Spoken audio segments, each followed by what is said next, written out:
You may have seen on social media that Kim Kardashian West, Rihanna, Cara Delevingne, along with other celebrities, have been voicing their support for teen sex trafficking victim who is facing life imprisonment, Cyntoia Brown. We're gonna read you what they have been saying, and then we're gonna break down exactly what's going on in the case of Cyntoia Brown and where you can watch her story on YouTube.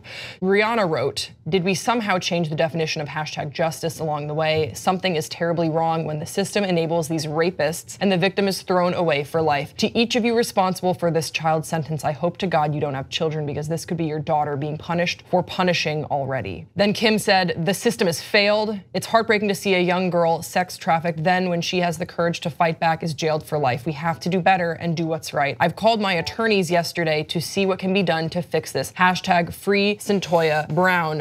So Cyntoia Brown was sentenced to life in prison for first-degree murder in Tennessee in 2004 when she fatally shot a 43-year-old man who had hired her for sex. She was 16 years old at the time.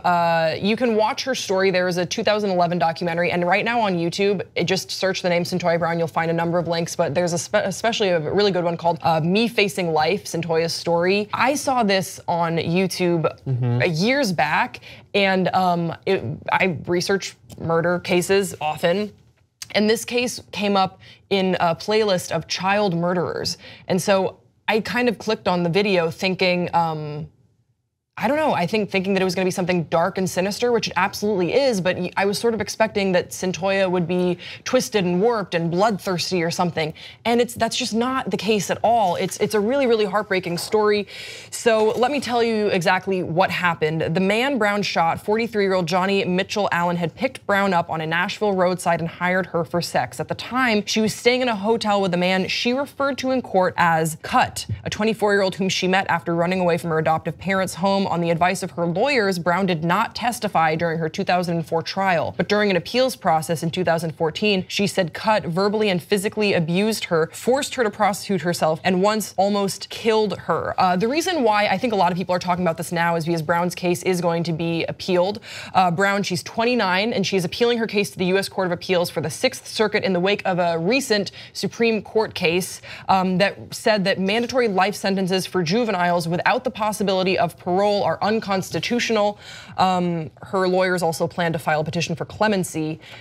Another interesting thing about this is that she's right now, her possibility for parole would only occur when she's 67 years old. Also, she was tried as an adult, so she was 16 years old when the shooting happened, but they felt that the crime was severe enough that she would be tried as an adult. A number of things to bring up, because I have seen people in the comment section on a lot of these videos saying, she killed someone, what's wrong is wrong, you can't let her out.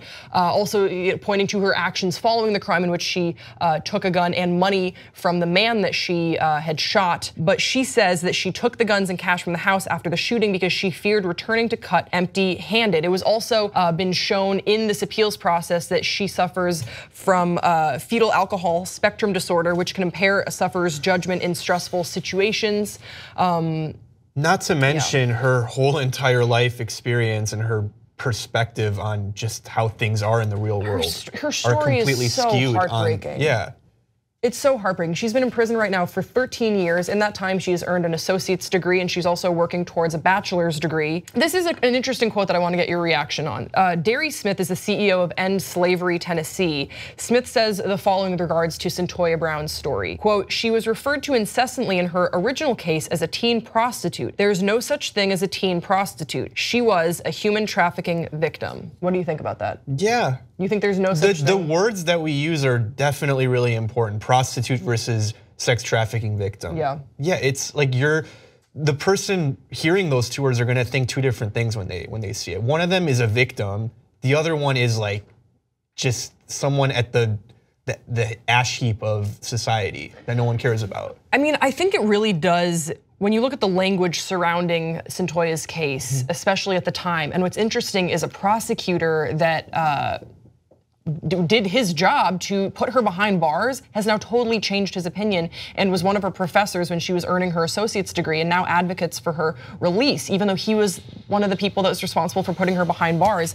What you see is in 2004, the language when it comes to sex trafficking, sex work in general, and the treatment of minors is just warped. Like, it's crazy to think that she's been in prison for 13 years and the fortunate progress that we have made as a society, everyone that I have read, a lot of people that I have read, scholars, attorneys, advocates have said if this were to happen today, she would not be facing a life imprisonment. There's no way she'd be facing a life imprisonment. No one is saying that she shouldn't serve time or be punished for shooting someone. Yeah. I mean, it's murky. She's a victim as well. Yeah, she's a victim, but she punished for being failed by the system over and over again. But also, what do we call them? We call them correctional facilities. Right. They are supposed to reform behavior, rehabilitate. And reintegrate. Yeah. And so when Rihanna says the system has failed, hell yeah, it absolutely did. Clear-cut example because we forget what the system is for. It's not just supposed to lock people up that could be contributing citizens for the rest of their lives because they made a mistake or because the system prior to this failed them. It's supposed to rehabilitate them, to reform them, to make things right. And this is just making things wrong. Yeah. So I understand the outrage around this, but what's crazy is that I know it's because of the appeals process that we're talking about this again, but I remember watching this documentary about Cyntoia, and I don't think it's super legal, whoever uploaded this on YouTube, but it's there. Just look up her name, I'm sure you'll find it. And I think that probably the makers of that documentary, I would hope, are happy that at least the word is getting out about their work and about Cyntoia's case. I remember thinking it was heartbreaking then, and so I was surprised when I saw her photo. I was like, isn't that the girl from the video I saw like all those years back? And now it's coming up again. It's crazy how a story like hers, if you were to make a movie out of it, we'd all be cheering for her for the things that she did to escape that whole life. And like it's repeated itself as a plot in a lot of movies, and like she's the victim and she gets away and everything's okay, but in real life, you go to jail. Yeah, no, and she's going to, I mean, the fact that she is eligible for parole right now when she's 67 years old, and then you just do some research into how she has been, what she's been involved in behind bars, and you're like, this isn't someone that we need to keep off the streets. Are we out of our minds? Like imagine if Elizabeth Smart, after she escaped, I mean, she didn't kill her captors, but if she did, would we have tossed her in jail for doing that? Well, I mean, then you also bring race into it as well. I think that's a huge factor. I mean, Elizabeth, we can't. That's too hypothetical because Elizabeth Smart didn't kill her captors. Yeah. But another thing that I want to bring up is that SCOTUS made a decision in 2012 that was based on scientific evidence that ruled that teenagers' brains are not fully developed to make rational decisions on the same level as adults. That just further corroborates what so many experts are saying on this case, is that she would not be facing life imprisonment. Not to mention, she should not have been tried as an adult. Not to mention someone who's been sex trafficked her whole entire life. Yeah. How do you think that affects your outlook on whatever decisions you're about to make? Yeah. So Brown's advocates say that they hope the celebrity attention can help Brown's case, but also draw attention to the idea that young people in prison should be given the opportunity to be rehabilitated and released, as well as raise awareness around sex trafficking. Hell yeah. I feel an odd mixture of emotions surrounding this story as we've started talking about it. No, like bravo on Rihanna and Kim Kardashian for bringing these things back into the light. Yeah, this is an amazing way to use celebrity. Kim Kardashian has money to the heavens, we know this. She also has access to attorneys whenever she needs them. That she is putting those attorneys to help Cyntoia, I think speaks volumes of her character and the issues that she values. I know a lot of people give Kardashians a hard time. I don't necessarily think that's always fair. I don't think that's fair at all. I think we should judge people on their individual merits, or probably not judge them at all. Who are we to do that?